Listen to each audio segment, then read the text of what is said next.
Now, in terms of the price and the history of Bitcoin, I think it's really important to not focus on the price itself. The price is important in that it determines the amount of liquidity, the amount of economic activity and investment. Sure, absolutely. And I see a very clear correlation. Every time the price goes up, I sell books, I sell conference engagements, I get more hits on YouTube, all my metrics go up, right?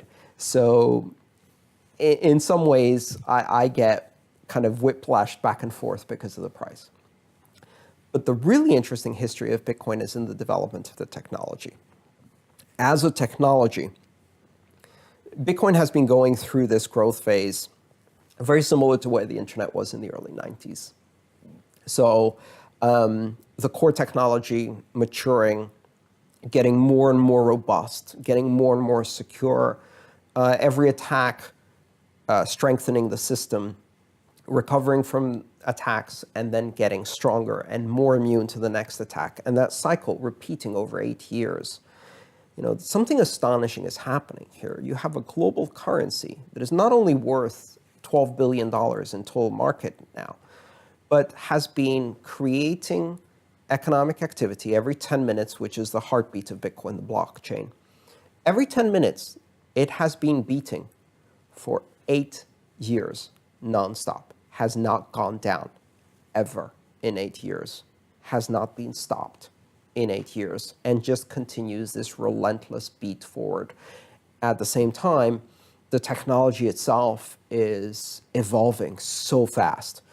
There was recently a developer conference in Milan, and the number of just groundbreaking, disruptive, revolutionary ideas that were presented for the first time.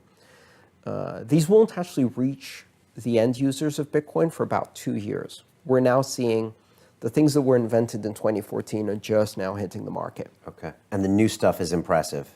And it's every 3 months, I am just blown away by some idea that is completely out of this world. Now we're seeing some of the scalability, the early scalability issues being addressed. So if you think of Bitcoin as a network technology, right? It's in a process of permanently failing to scale, just like the internet. So the internet was not quite fast enough to do everybody's email, and then it was. And as soon as it was, people started sending attachments to each other, and then it was like, oh, groaning under the pressure.